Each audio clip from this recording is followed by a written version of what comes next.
now Washington, D.C. Again, the Goodman family has had a very close relationship with Rabbi Saperstein, very close. And Rabbi David Saperstein is now an ambassador, and you're going to have a lot of fun.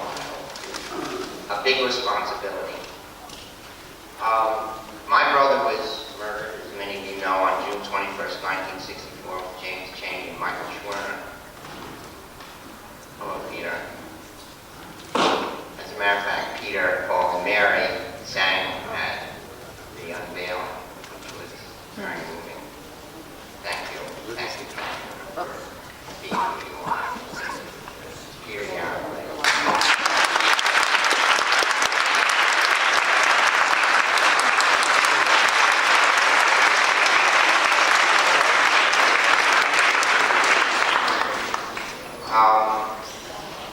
Not by choice, but by circumstances, I was thrust into a whirlwind at the age of 17. My brother Andrew was 3 years older than me, and I have another brother 6 years older, so he was really my closest brother in age. And many people ask, and I'll answer this question because many of you already asked, why did Andy go to Mississippi? That's a fairly common question, but before I answer it, I have been with the honor to be invited with the congressional delegation, have in the past 90 members of Congress this year, the most they've ever had. And they always go to Brown Chapel, which is where the Selma march started.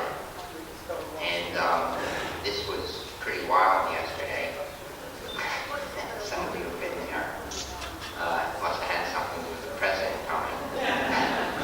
And in all of this wonderful commotion, Nancy Pelosi comes up to me and she's just incredibly insightful and says, David, how are you feeling? Now, I mean, she's pretty busy herself. And I just have thought about that question. And Rabbi Pesner asked me the same thing. I have very mixed feelings, and I think Reverend Barber articulated it in his way beautifully. I'm joyous and heartbroken.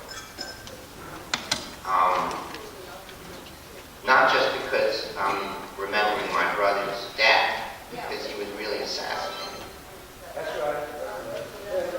With Michael Schwerner and James Chaney. It was the first and last triple interracial lynching in the United States. And the tragedy just in that moment, which I didn't understand at the time, was that it took two white boys to get the attention of America. Because black lives didn't matter. That's a fact.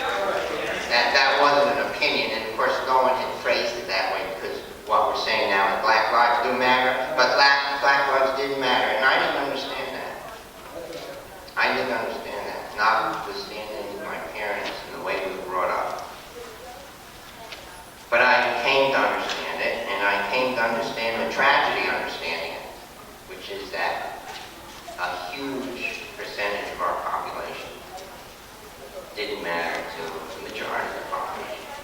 Not everybody, but so many that it kind of broke my heart. But my experience then was to extract from that which is positive and march forward on the freedom path with other people who understood. And that's what our families dedicated our lives to, positive. But it's tough. We thought we had a lot of progress. North Carolina, Reverend, at one point was the leading state in voter registration, along with Minnesota. And what's happened has happened in our country many times, starting in, 1619. I said 1619, when the first slaves were brought to Jamestown, 400 years ago. And we never addressed it in 1776, just swept it under the rug, and then we had a big bloodshed in the Civil War, and that we didn't address it, and we're still not addressing it. And 100 years after that, in 1964 and 65, there were another round of different kinds of murders and lives not mattering, and we're in a struggle. So rather than burden all of you, I want to encourage you to do what we're all doing, what we heard from Reverend Barber, which is to somehow extract ourselves from having to pay the mortgage and make sure the kids are okay. And how many people here are under 20? Raise your hand high. High. Stand up. Stand up.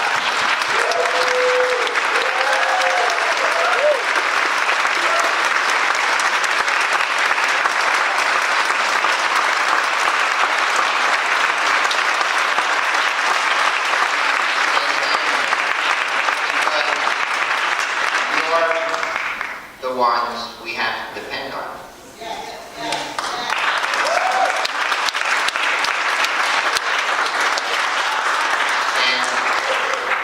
Tough order. We haven't left you with the greatest conditions. And that's why I have, you can stay standing, it's all right. That's why I feel sadness and joy in my heart, because I know a lot of people your age, and we work with them all the time in the Andrew Goodman Foundation. What we've done is created programs and platforms for young adults to learn how to wrap their passion around their issue and learn how to come together and participate in the democratic process. And don't let anyone tell you that just because only 1 out of 3 people voted last year, that it's not worth voting. You have to vote.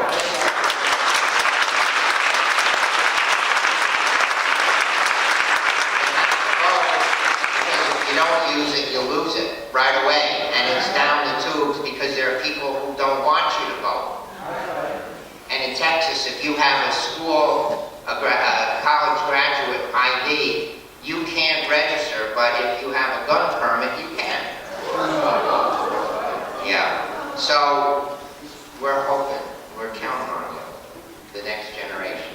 And look up, go to www.andrewgoodman.org and see what you can do, because there's a lot, and there's a lot of organizations. You can sit down.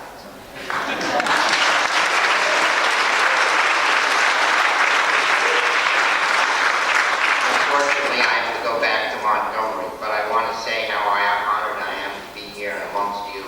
And Reverend Barber, thank you. I know you're in great demand for obvious reasons. And I appreciate your work, and I'm seeing you